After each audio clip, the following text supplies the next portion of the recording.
Que Dios siga bendiciendo este culto que es en alabanza a su nombre. Y damos gracias a Dios porque nos hemos regocijado en Él en esta mañana. Quiero saludarles a quienes no lo he hecho. Dios les bendiga, como también a nuestros hermanos y amigos que nos siguen, ¿cierto?, en la transmisión. Dios también les bendiga a ustedes. Y especialmente en el momento en que el Señor nos va a hablar por su palabra. Bueno, vamos a pasar entonces de inmediato a la palabra del Señor. 3 versículos vamos a leer en la primera carta del apóstol a los tesalonicenses. La primera carta de Pablo a los tesalonicenses en el capítulo 5. Si tiene su Biblia, usted la busca ahí. Versículos 16, 17 y 18. Son muy conocidos estos versículos del pueblo de Dios, muy conocidos, pero el Señor nos va a hablar hoy día a través de su palabra. Yo sé que queremos escuchar palabra de Dios, ¿cierto? Queremos hoy porque es el alimento espiritual, el alimento que nutre el alma. Y la palabra de Dios tiene poder para salvar, para sanar el alma afligida, pero sobre todo para salvar al que está perdido en sus delitos y pecados. La palabra de Dios tiene poder. Bueno, si lo ha podido encontrar, yo le invito a que pueda ponerse en pie. Dice así la palabra de nuestro Dios: estad siempre gozosos, orad sin cesar, dad gracias en todo, porque esta es la voluntad de Dios para con vosotros en Cristo Jesús. Quiero hoy día, con la ayuda del Señor, hablar sobre un estado inmejorable de bendición. Repito, un estado inmejorable de bendición. Como introducción, rápidamente, el apóstol Pablo escribió esta carta a los santos, a los hermanos en Cristo en la ciudad de Tesalónica, por ahí por el año 50 después de Cristo. Y esta iglesia que fue fundada en Tesalónica, que estaba también en la provincia de Macedonia, unos 150 kilómetros más al sur de la iglesia de Filipos, que fue la primera congregación que levanta Pablo allí en Europa. Esta iglesia de Tesalónica estaba integrada tanto por judíos que creyeron en Cristo, como también por gentiles, es decir, personas que no eran judías. Si bien había muchos de estos tesalonicenses que simpatizaban con la religión judía, pero no se habían hecho judíos por el tema de la circuncisión y los ritos, pero tenían simpatía y tenían también este apego o iban creyendo en el Señor. Entonces Pablo escribe esta carta y funda esta iglesia, pero que después mayormente fue siendo integrada por gentiles, repito, hermanos que no eran judíos. ¿Y por qué? Porque allí en 1 Tesalonicenses capítulo 1, versículo 9, Pablo les dice que ellos se volvieron de los ídolos a Dios. Como eran gente no de una fe monoteísta, 1 Tesalonicenses 1:9 dice ahí, ¿y cómo os convertisteis de los ídolos a Dios para servir al Dios vivo y verdadero? Entonces, era una iglesia de una variedad étnica distintiva. Y parece que Pablo escribió esta carta desde la ciudad de Corinto, esta primera carta, y también alentado, fíjese usted, hermano, alentado por las buenas noticias que Timoteo le trajo en un informe, dado que Pablo había intentado ir a ver a los hermanos en Tesalónica, pero no se había dado. Incluso Pablo dice que había sido estorbado por el enemigo y por eso pide a Timoteo que le traiga un informe de la iglesia. ¿Ya? Es como si yo, no, por favor, no es que me compare con Pablo, no, para nada, pero es como si yo no pudiera estar con ustedes por motivo de fuerza mayor y no pueda viajar y venir a verles y pidiera a algún hermano, por favor, ¿me puedes informar cómo está la iglesia allá en Los Ángeles? ¿Cómo están los hermanos? ¿Está creciendo o no creciendo la iglesia? ¿Están siendo bendecidos o no? Pablo tenía esa necesidad de saber de sus hermanos y le pide a Timoteo que traiga un informe. Y como dijimos, este informe fue bien alentador, fue bien animoso para Pablo, porque dice ahí en 1 Tesalonicenses, capítulo 3, versículo 6, lo vamos a leer rápidamente, 1 Tesalonicenses 3, versículo 6, dice el apóstol: pero cuando Timoteo volvió de ustedes a nosotros y nos dio buenas noticias, mire, buenas noticias de vuestra fe y amor. Qué maravilloso cuando una iglesia camina en fe, es decir, camina en confianza en Dios, camina en la palabra de Dios y además camina en amor. Qué maravilloso es una iglesia así. Qué linda. Ya quisiera un pastor tener una iglesia que camine en fe y amor. Entonces Pablo le dice, Timoteo nos trajo buenas noticias. Y además, dice el versículo 6 del capítulo 3, que siempre ustedes nos recuerdan con cariño, deseando vernos, como también nosotros a ustedes. No tan solo los hermanos caminaban en fe, andaban en la fe del Señor, sino tenían este afecto espiritual por Pablo y deseaban verlo, y obviamente Pablo también. Entonces, este informe que trae el apóstol es muy alentador, Timoteo al apóstol es muy alentador, y esta es una carta, amados hermanos, esta es una pequeña introducción llena de agradecimiento o gratitud por el crecimiento de la iglesia durante la ausencia obligada de Pablo.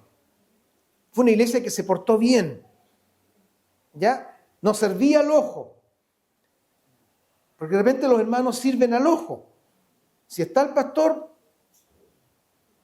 servimos bien. No está el pastor, no vienen a la iglesia. Y esto no es de acá solamente, en todas las iglesias este patrón se repite. No está el pastor, baja la membresía.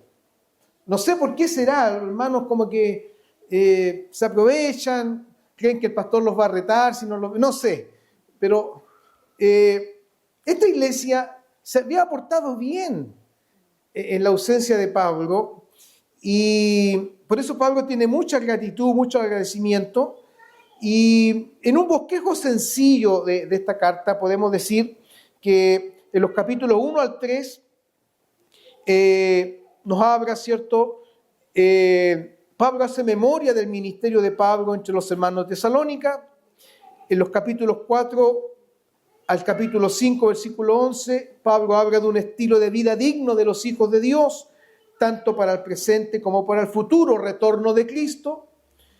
Y el capítulo 5, desde el versículo 12 al 28, donde están nuestros versículos que hemos leído, hay consejos o exhortaciones finales en nuestra vida como comunidad de fe y la vida devocional de cada uno.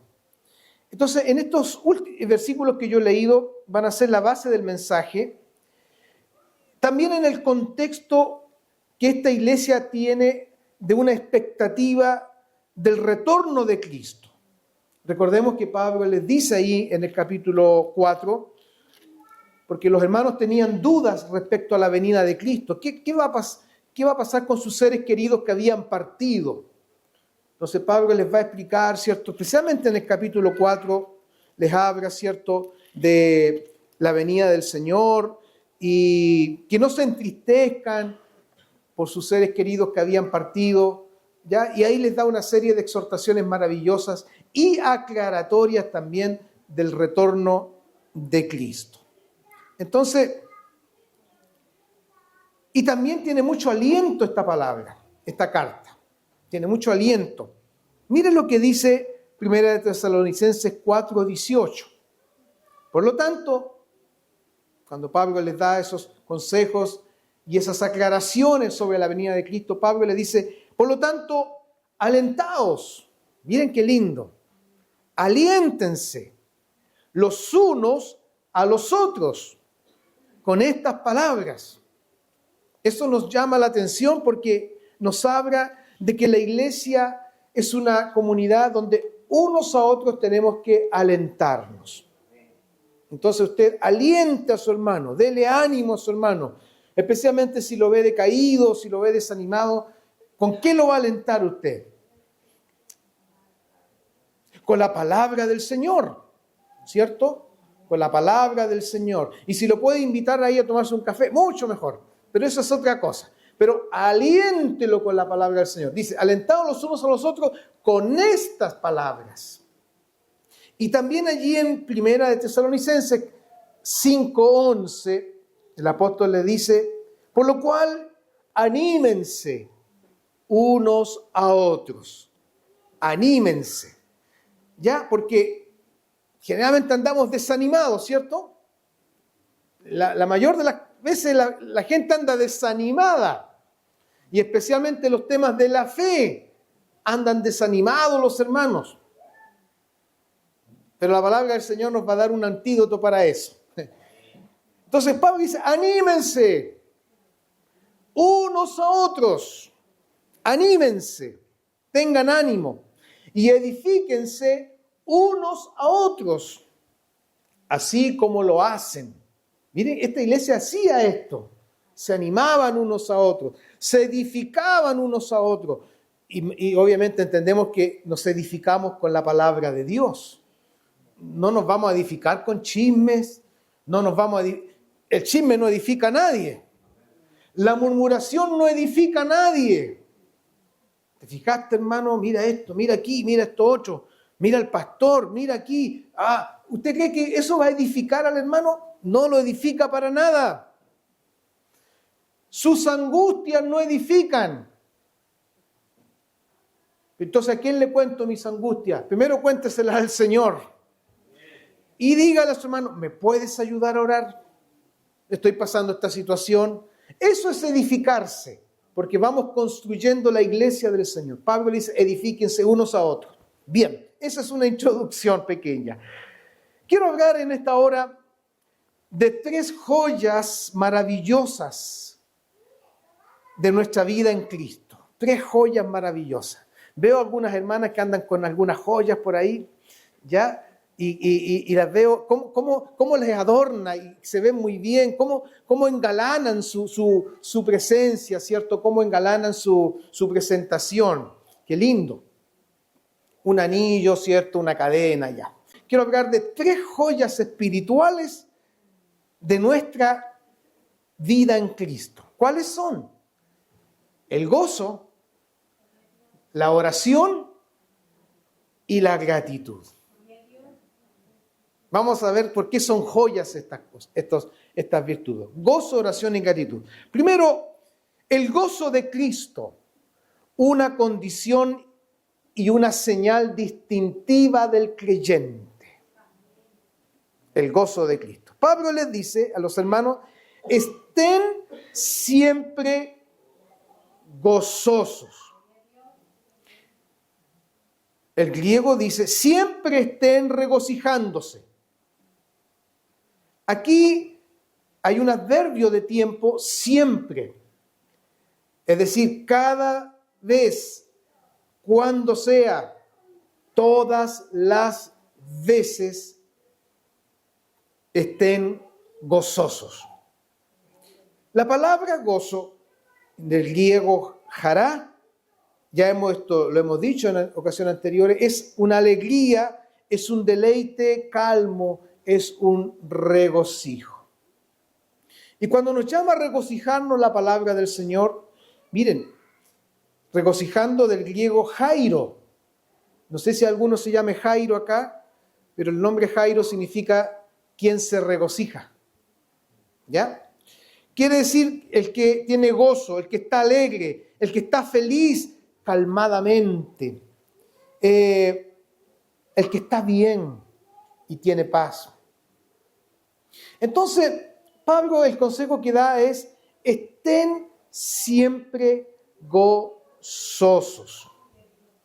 Notemos, el gozo no es algo ocasional ni esporádico. Y esto ya el Señor nos ha venido hablando todos estos días, ¿cierto? En los devocionales, que el gozo no depende del estado de ánimo que esté, no depende cómo me levanté en la mañana, no depende de las circunstancias, no depende de los vaivenes de la economía mundial, no depende de las noticias. El gozo no es circunstancial. El gozo que Dios nos ha dado, porque el gozo es fruto del Espíritu, y todos los creyentes el Señor nos ha dado el Espíritu Santo. Por lo tanto, debe manifestarse esta faceta del fruto del Espíritu, que es el gozo. Ahora, el gozo, repito, no es algo esporádico, no significa que usted va a andar todo el día con la cara llena de risa, es cierto, menos que usted va a ser un payaso que tenga que hacer reír a todos. Y no. Usted no dice eso la palabra del Señor. Ahora, si usted es una persona alegre por naturaleza, lo felicito. Y me encantan esas personas que son alegres por naturaleza, tienen esa chispa. Ya pienso en algunos aquí en la iglesia que tienen esa alegría. Ahí está mi hermana Angie. Ya. Mi hermano Jovino también. Tienen esa chispeza, esa alegría. Yo por lo menos nunca los he visto así como bajoneados o afligidos. Sé que han estado afligidos, ¿ya? Pero otros son más serios, otros somos más introvertidos. Pero el gozo del Señor no tiene que ver con eso. El gozo del Señor tiene que ver con esto que Dios nos ha dado. El Espíritu Santo nos hace tener, dijimos, alegría, felicidad, calmada, ¿cierto? Porque estamos ahora en Cristo. Cristo es la fuente de nuestro gozo, ¿cierto? La salvación nos ha traído gozo. Por lo tanto, todos los que somos salvos tenemos gozo. Tenemos esa paz, tenemos alegría, ¿cierto? Y es una condición, por eso yo hablo de un estado, ¿cierto?, inmejorable de bendición, porque qué maravilloso es tener el gozo de Cristo en nosotros. Porque como dice Nehemías, el gozo de Jehová es nuestra fortaleza. Cuando tenemos el gozo del Señor, somos fortalecidos. ¿Y por qué tenemos gozo? Ya dijimos, porque Cristo es la causa de nuestro gozo. Por lo que Él es, por lo que Él hizo por nosotros. Porque nos dio salvación, nos dio redención, nos dio reconciliación con el Padre, nos dio justificación, en fin, todo lo que es la redención, el plan de salvación, todo eso nos lleva a tener gozo con el Señor, estar feliz. Nosotros somos felices no por las circunstancias, somos felices y tenemos gozo en el Señor porque Cristo ha hecho una obra en nosotros. Entonces, el cristiano puede estar siempre gozoso porque su gozo no se basa en las circunstancias, sino en Dios. Y les quiero hacer una pregunta. ¿Nuestro Dios cambia? Él es inmutable. Él no va a cambiar nunca. Si tú basas tu gozo y tu alegría, por ejemplo, en tu dinero, en tus recursos, las riquezas van y vienen. La economía sube y baja. Si usted dice, tengo gozo porque tengo buena salud, la salud va y viene. Dice, tengo gozo porque tengo buen trabajo, pero el trabajo usted lo puede tener hoy día y mañana no lo puede tener. ¿Se da cuenta cómo no debemos basar nuestro gozo en lo que tenemos, sino en el Señor que nos da una seguridad completa? Nos da una convicción plena de que, como dice el Salmo 46, aunque la tierra sea removida y se traspasen, ¿cierto?, los montes al mar, es decir, un cataclismo, aunque haya un cataclismo, nuestro gozo permanece en el Señor. Por eso, esta orden que da el Señor, no la vea usted como que, oh, ¿cómo va a ser posible estar siempre gozoso? Es posible, primero, porque el gozo depende de nuestro Señor. Y estamos en Cristo, porque esta palabra es para los que están en Cristo. Caminamos en Cristo. ¿Ya? Entonces, mire lo que dice Filipenses 4:4. Le habla también Pablo a propósito del gozo. Regocíjense en el Señor siempre. Y como que si no se nos llega a olvidar, otra vez les digo, regocíjense. Ahora el regocijo tiene también sus expresiones. Si yo tengo gozo, se expresa el gozo. Tarde o temprano se va a expresar. Y a algunos les cuesta más, a otros menos, no juzgamos eso. Yo no puedo juzgar al hermano porque siempre tiene una cara seria y yo le voy a decir, este no tiene gozo porque siempre anda serio. No, yo no lo juzgo porque es una condición interna y en algún momento se expresa el gozo. ¿Cómo se expresa? Alabando a Dios, glorificando a Dios, con una sonrisa. El gozo se expresa en el Señor. Por eso dice, estén siempre gozosos. Estén siempre gozosos, tengan siempre el gozo del Señor en sus vidas. La segunda joya que engalana nuestra vida es la oración. Y como punto de esto quiero hablar que la oración es el aire y la vida espiritual del creyente.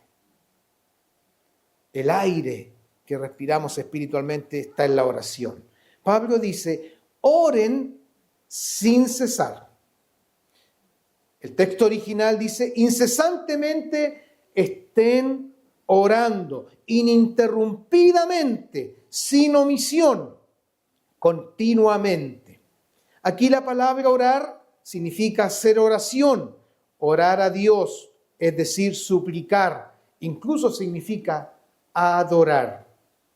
¿Qué es orar? Si hay alguien nuevo en esta hora que no sabe lo que es orar, rápidamente quiero decirle que orar es conversar con Dios. Es estar en su presencia, adorando, recibiendo de su bendición. Es pedir con humildad ante Él y es ir teniendo comunión con el Señor Todopoderoso. Es en la oración donde recibimos de su fortaleza, de su guía, de su dirección, donde somos santificados, donde vamos matando las obras y apetitos de la carne que batallan contra el alma. Es al orar donde descansamos en Él. Miren qué maravilloso. Y recibimos paz, gozo y fe. Al orar, suplicamos, adoramos y somos moldeados a la perfecta voluntad del Padre. La palabra más cercana a orar es hacer oración, lo que significa que es un acto espiritual continuo, no esporádico, no del momento, sino es parte de la vida del discípulo de Cristo. Esta joya siempre debemos tenerla. Por ahí de repente se escucha, el hermano X es bueno para orar. En cambio yo soy malo para orar. Es como si dijéramos, este es bueno para la pelota, a propósito del mundial, este es bueno para la pelota. En cambio yo soy malo para la pelota. Y como soy malo para la pelota, no juego a la pelota porque soy malo, pero los que son buenos para la pelota, esos juegan. Entonces, de repente, si lo llevamos a la oración, los que dicen que oren los que son buenos para orar. Y los que somos malos para orar, no nos ganamos al ladito de los que son buenos para orar. No, la Biblia no habla de que hay buenos para orar y malos para orar. La Biblia dice, a todo creyente, oren sin cesar. A todos. Si usted cree que los que son buenos para orar tienen que orar nomás, no, está aquí. Mire, el Señor nos saca de ese error. Nos saca de ese error. Entonces, ¿cómo es esto de orar siempre? Orar no es una plegaria ritual, muerta, sin conexión con Dios. No es un rezo sin vida. Orar es más que pedir y pedir. Porque a veces confundimos que orar es pedir y pedir. Orar es más que eso. Orar es el aire de la vida espiritual de cada uno de nosotros. Si no oramos, nos morimos espiritualmente. Si no oramos, nos vamos secando. Y la vida abundante del Espíritu Santo no fluye en nosotros. Por eso que cuando dejamos de orar o hacer oración, se nota la ausencia de fuerza y virtud divina en nosotros. Se dejará ver la desnutrición espiritual, porque si no oro, menos interés tendré en escuchar a Dios por la palabra de su Espíritu, que es el alimento sólido, nutritivo y adecuado para la vida del discípulo de Cristo. La oración, junto con el estudio de la palabra de Dios, conforman la disciplina espiritual del discípulo de Cristo. Cuando yo oro, oro con la palabra. Por eso, ore usted con la palabra. Cuando vaya a orar, ore con su Biblia. Señor, ¿qué quieres hablarme? Porque la oración no es un monólogo. No es que usted abre y abre y abre. ¿Y cuándo va a hablar Dios? Imagina que yo quiero hablar con usted y yo soy el único que hablo y hablo y hablo y hablo. ¿Y cuándo va a hablar usted? Con Dios es igual. Le hablamos, pero Él también nos tiene que hablar. Y nos habla por la palabra de su Espíritu. Ore con la Biblia, ore con la palabra de Dios. Entonces, como dijimos, es una disciplina. Y cuando hablamos de una disciplina, es un acto constante, diario, permanente. No oramos tan solo cuando estamos enfrentando una situación difícil, porque a veces oramos cuando estamos en problemas, y está bien que oremos cuando estamos en problemas, pero después cuando el Señor nos dio la salida, dejo de orar. No, la oración es permanente. Entonces, ¿por qué voy a orar si no tengo problema? Con mayor razón tiene que orar para no caer en tentación, para no enfriarse, para no desalentarse espiritualmente. Gloria a Dios. Y como es una disciplina, dijimos, es un acto constante. Y oraré y no oro solamente cuando tengo ganas de orar, sino constantemente, como lo exhorta el apóstol Pablo aquí, estén siempre gozosos, oren sin cesar.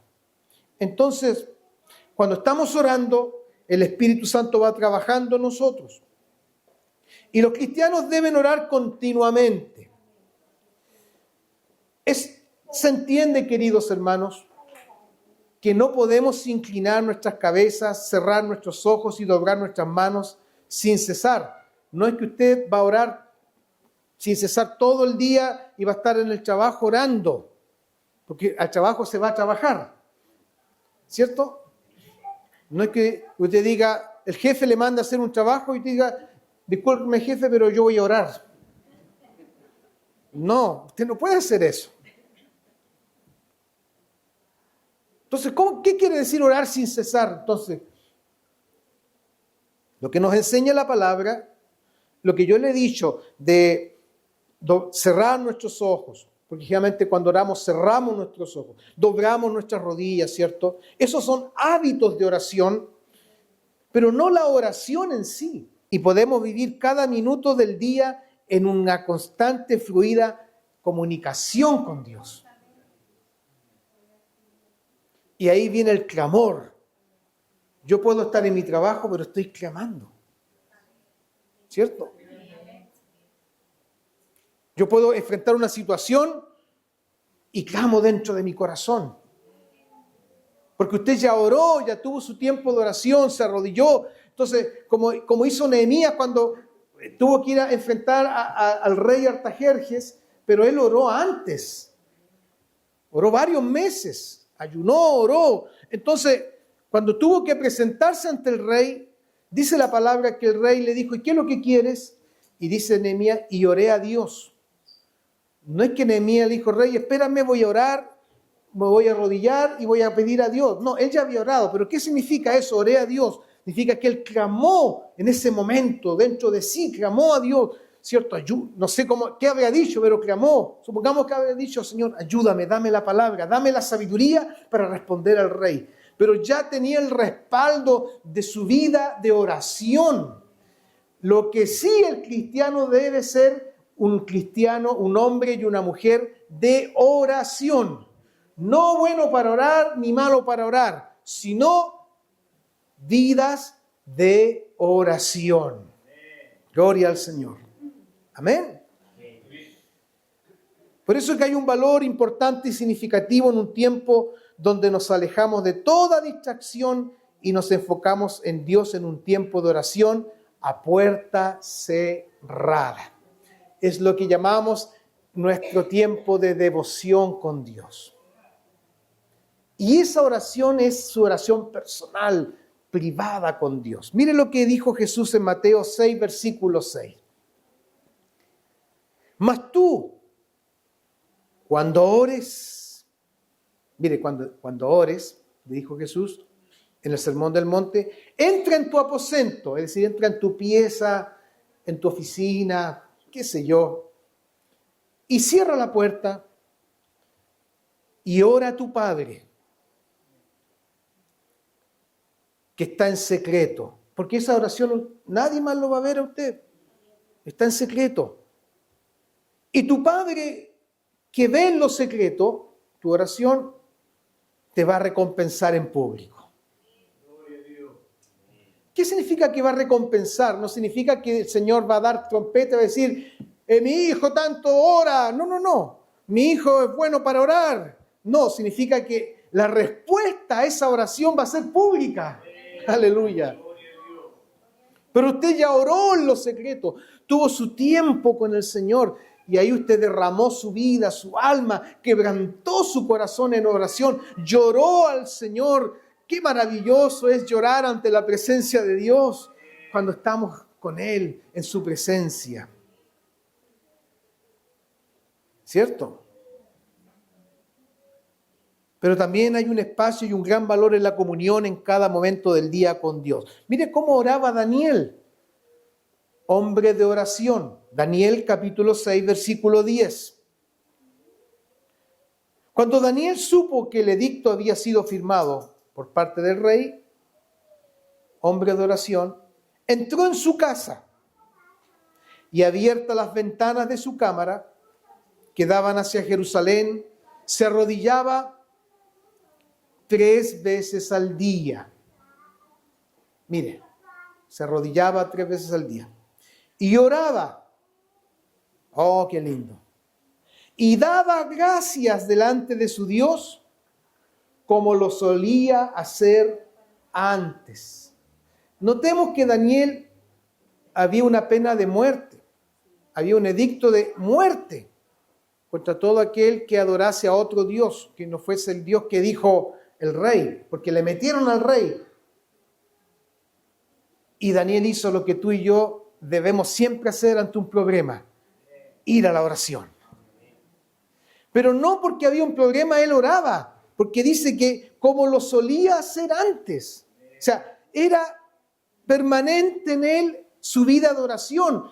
Y podemos decir, Daniel no tenía problemas. Daniel era uno de los hombres más importantes del imperio, hombre de confianza del rey. Entonces, ¿qué problema tenía? Lo tenía todo económicamente, lo tenía todo en seguridad. ¿Quién lo iba a tocar? Nadie, porque era brazo derecho del rey. Era como para relajarse y decir, está todo bien, ¿para qué voy a orar? Porque eso nos pasa generalmente. Cuando está todo bien, nos relajamos, ¿cierto? Oh, me equivoqué entonces, no. Me equivoqué, yo pensé que era yo lo que me pasaba. Me pasaba eso. Generalmente cuando estamos bien, las aguas están quietas, nos relajamos. No hay por qué orar. ¿Para qué? Como que si la oración fuese siempre el salvavidas en los momentos difíciles. Pero cuando no hay momentos difíciles yo no oro. Pero Daniel dice, mire, como lo solía hacer antes. O sea, su oración era constante.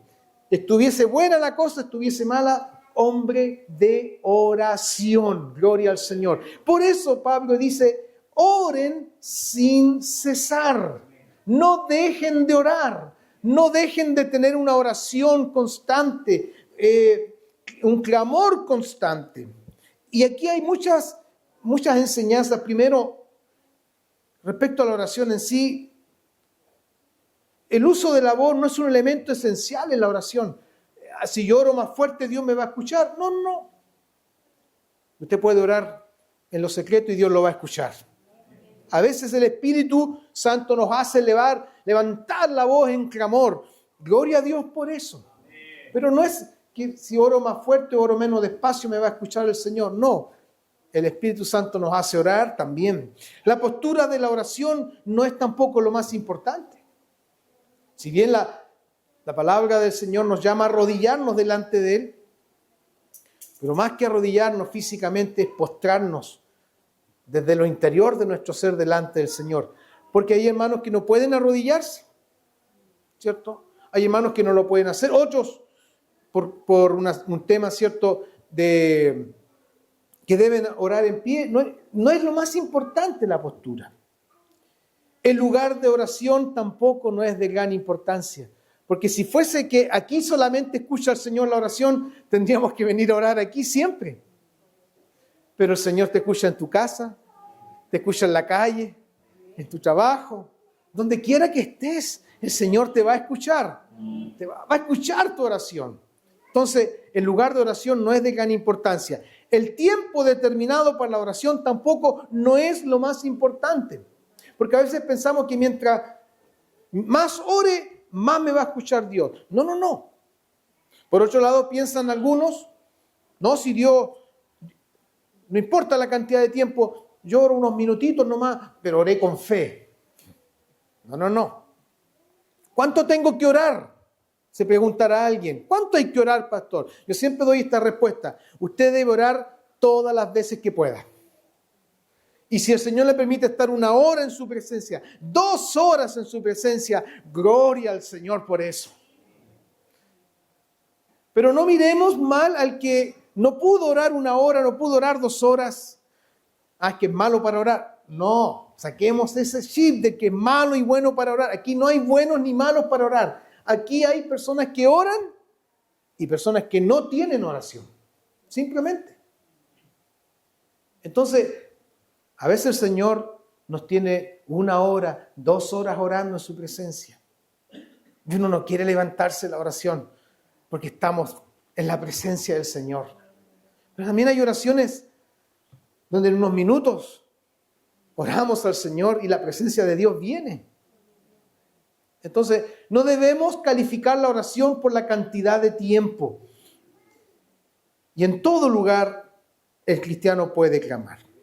Gloria a Dios por la oración. Y también está la oración pública, donde como cuerpo de Cristo, la iglesia nos juntamos para orar en unidad y fe. Gloria a Dios. Hay varios versículos ahí, Hechos 4:24, y ellos habiendo oído la noticia, alzaron unánime la voz a Dios y dijeron, soberano Señor. Hechos 4:31, cuando hubieron orado, el lugar en que estaban congregados tembló y todos fueron llenos del Espíritu Santo y hablaban con denuedo la palabra de Dios. Está la oración pública, la oración de la iglesia, la oración que hacemos en los cultos, ¿cierto? Cuando oramos por los enfermos, cuando oramos por las peticiones, gloria al Señor. La oración es una joya maravillosa que el Señor nos ha dejado para que siempre estemos con ella y siempre estemos orando. Oren sin cesar. Gloria a Dios. Entonces, resumiendo esta parte, no se encasille usted, soy malo para orar. Y el otro, ese es bueno para orar. No. Simplemente, si usted no está orando, es porque no tiene oración. Y el hermano que ora constantemente es porque es un hombre de oración. Ahora, ¿cómo puedo revertir esto? Es una disciplina espiritual. Y esto es para especialmente a los nuevos. Hay dos ocasiones donde son las ocasiones más propicias para orar. Una, cuando tengo el deseo de orar. ¿A cuánto le ha pasado eso que tiene ese deseo de orar? Oh, que quiero ir a orar, lo único que quiero ir a orar, conversar con el Señor. A mí me ha pasado. Lo único que quiero es arrodillarme y clamar. Ya, esa ocasión es maravillosa. Y la otra ocasión es cuando no tienes deseos de orar. ¿Y a cuántos le ha pasado eso? Bueno, algunos nomás, porque ustedes los demás son todos espirituales y están siempre orando. Yo sé que no les pasa. A mí me ha pasado. Una vez una hermana me dijo, pastor, ¿usted a veces no tiene ganas de orar? Sí, pues hermana, le dije yo, sí, a veces no tengo, la carne no quiere. No lo puedo creer, me dijo. No, pero obvio, si yo tengo luchas también. Yo tengo luchas espirituales. Yo no crea que yo estoy en la gloria y estoy en un estado espiritual superior. No, tengo mis luchas. No crea que no me cuesta levantarme en la mañana muy temprano a orar. Pero como se va haciendo un hábito, una disciplina, ya no cuesta tanto. Por supuesto, si usted no ora o no es de oración, le va a costar al principio, como toda disciplina. Es como cuando usted dice, mañana comienzo a hacer ejercicio, mañana voy a trotar. Mañana. Obviamente, cuando la primera vez que sale a trotar, va a llegar todo molido, el ácido láctico se le va a ir formando en los músculos, todo eso, claro, porque no tiene la disciplina, no tiene la constancia. Las primeras veces va a quedar todo mal y apenas se va a poder mover y va a andar así, ay, mis piernas, ay, aquí, porque no tiene el hábito. Lo mismo ocurre espiritualmente cuando usted no tiene oración y las primeras veces, claro, no haya que orar, no haya que pedir y mira para el cielo y que oro. Pero cuando comienzas a ejercer esta disciplina espiritual, te falta tiempo para orar. Gloria al Señor. Y el Espíritu Santo te hace fluir. Como dice el apóstol Pablo en la carta a los Romanos, capítulo 8, el Espíritu mismo intercede por nosotros, porque a veces no sabemos cómo orar, qué pedir, pero ahí el Espíritu Santo, aleluya, intercede por nosotros y nos enseña a pedir conforme a la voluntad de Dios. Y es maravilloso ver a alguien de oración. Yo conocí en mis años más jóvenes a un pastor que era un hombre de oración y tuve la bendición de orar con él una vez. Y era increíble escucharlo orar. Y ahí entendí por qué él oraba tanto, porque él podía pasar horas orando. Y yo decía, ¿cómo? ¿Qué hará tanto tiempo orando? Y ahí entendí, ¿sabes por qué? Porque comenzaba, venga tu reino, Señor, y empezaba a orar por los misioneros, empezaba a orar por los evangelistas, empezaba a orar por la obra de Dios en Asia, en África. Oh, y era increíble escucharlo, cómo fluía. Gloria al Señor, porque cuando tú tienes esta constancia en la oración, el Espíritu Santo te ayuda a clamar y te empieza a recordar, ora por esto otro, clama por esto, gloria al Señor, y el Espíritu Santo te ayuda a orar, gloria a Dios. Aleluya. Por eso, oren sin cesar. ¡Qué joya más maravillosa es la oración! ¿Para qué? Para la gloria de Dios. No para que digan, oh, qué bueno para orar. Amén. Bueno, gloria al Señor.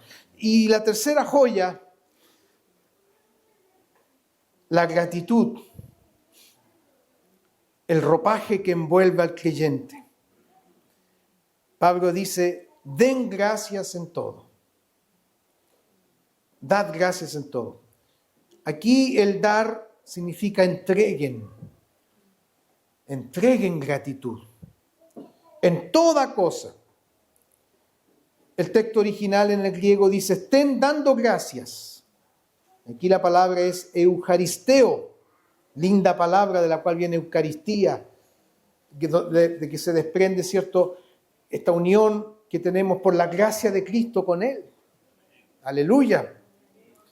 Ser agradecido, expresar gratitud, agradecimiento. Hemos ido aprendiendo en este mes especialmente que no damos gracia por todo, ¿cierto? El Señor nos ha enseñado eso, sino en todo. Reconocemos que la soberanía de la mano de Dios está en control, no es en una fe ciega o una casualidad. Charles Spurgeon, famoso predicador, dijo, cuando el gozo y la oración están casados, el primer hijo es la gratitud, dijo Charles Spurgeon. Entonces, esto es importante, la gratitud. No voy a hablar mucho porque ya el Señor nos ha venido hablando, pero Pablo dice, den gracias, entreguen gratitud. No dice la palabra, esperen gratitud o esperen que les agradezcan, sino ustedes den gracias. A veces esperamos los agradecimientos, a veces esperamos el aplauso, a veces esperamos el reconocimiento, a veces esperamos que nos digan gracias por esto, gracias por lo otro. Y si no lo hacen, nos desanimamos, nos desalentamos y decimos nadie agradece lo que hice, nadie lo toma en cuenta. Pero aquí la palabra dice, da gracias. Y si usted ha hecho todo por el Señor y nadie se lo agradece, aunque lo dudo, porque como pastor siempre doy gracias cuando un hermano hace una obra, porque he aprendido a ser agradecido. Pero si nadie le da gracias, comienza tú a dar gracias. Sé agradecido. Primero con Dios, dador de toda gracia, dador de todo don perfecto, como dice Santiago, dador de toda bendición. Sé agradecido. ¿Cuántos hoy le dieron gracias por este nuevo día? Por el aire que respiramos. Mira qué maravilloso, te levantaste y pusiste tus pies en el suelo. Gloria a Dios, dale gracias. Pablo dice, den gracias en todo. No voy a enumerar todo porque estaríamos toda la mañana y el día enumerando los actos de gratitud que debemos tener. Pero debemos dar gracias a Dios en todo. Segundo, seamos agradecidos también con aquellos que nos han bendecido. Ser agradecido. No es exagerar y decir soy un eterno agradecido. No, porque somos eternos agradecidos de Dios. Pero también sepamos agradecer a quienes Dios ha usado para bendecirnos, a quienes Dios ha usado para extendernos la mano, a quienes Dios ha usado para darnos una palabra. Seamos agradecidos.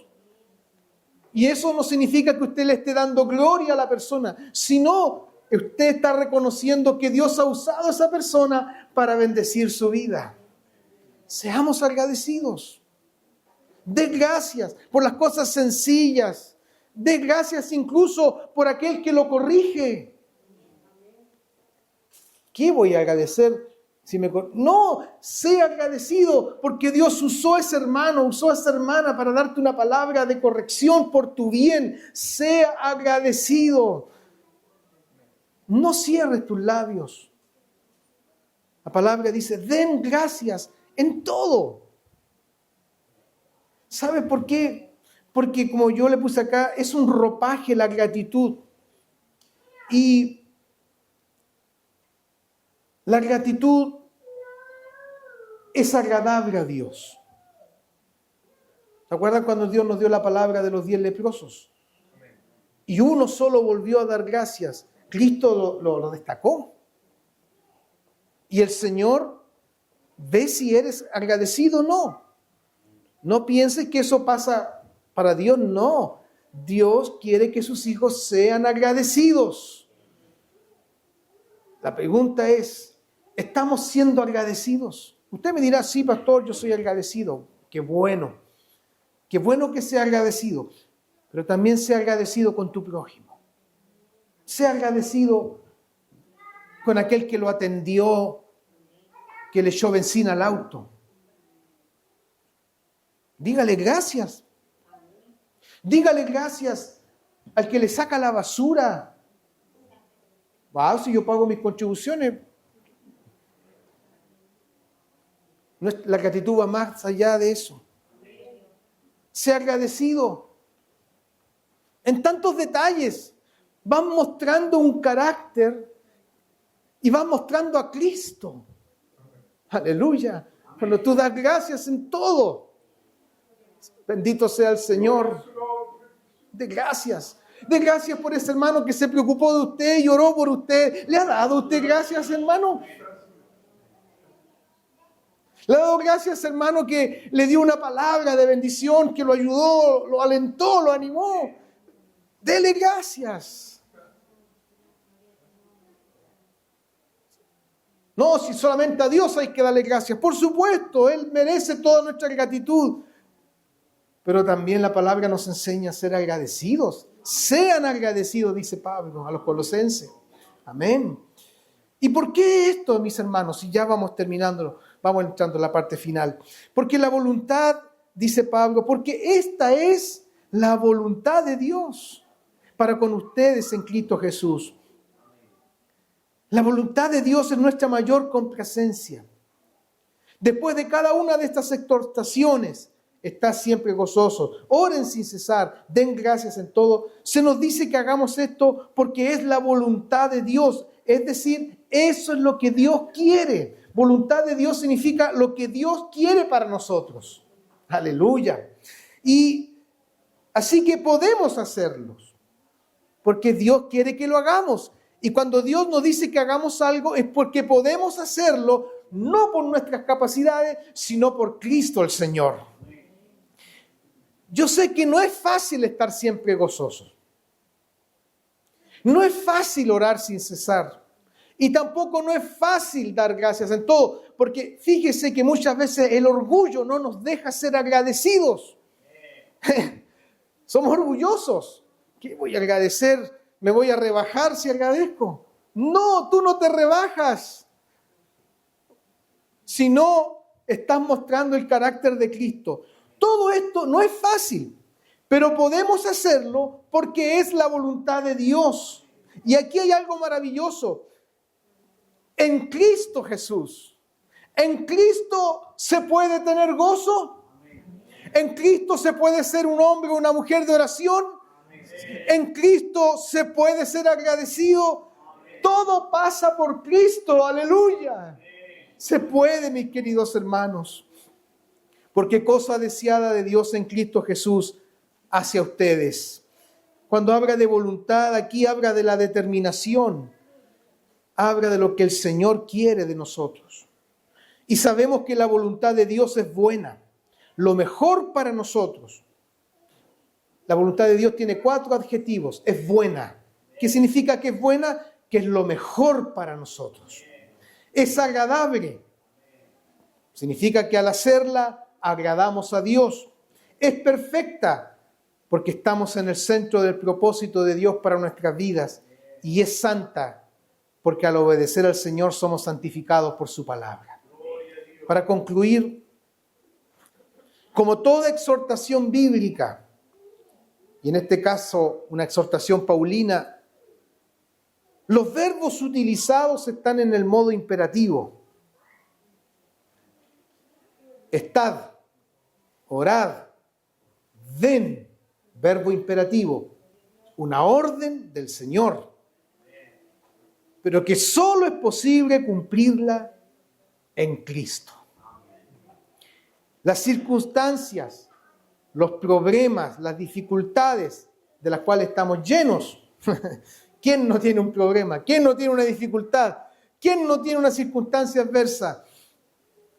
Y el que no la tiene, lo felicito. Pero estamos en el club de los problemas. Pueden ser muchas y patentes, pero por la gracia de Cristo podemos tener continuo gozo, con el ingrediente perfecto de la oración constante, siendo llevados a una vida permanente de gratitud. Miren lo que el Señor me mostraba al terminar este mensaje. ¿Qué cristiano o cristiana más hermoso o hermosa en Cristo es aquel o aquella que siempre tiene gozo? Que es un hombre o una mujer de oración y que en cuyos labios siempre estará el agradecimiento a Dios y a quienes el Señor ha usado para bendecir su vida. Dígame usted si no da gusto ver un hermano que siempre tiene gozo. ¿Cómo está, hermano? Bien, con la ayuda del Señor. Aquí en medio enfermo, pero estamos saliendo adelante con la ayuda del Señor. Es lindo ver un cristiano así. Es lindo ver un cristiano de oración, por supuesto, porque al orar recibes gracia, recibes esa llenura del Espíritu. Entonces eso te hermosea, te hace caer en gracia.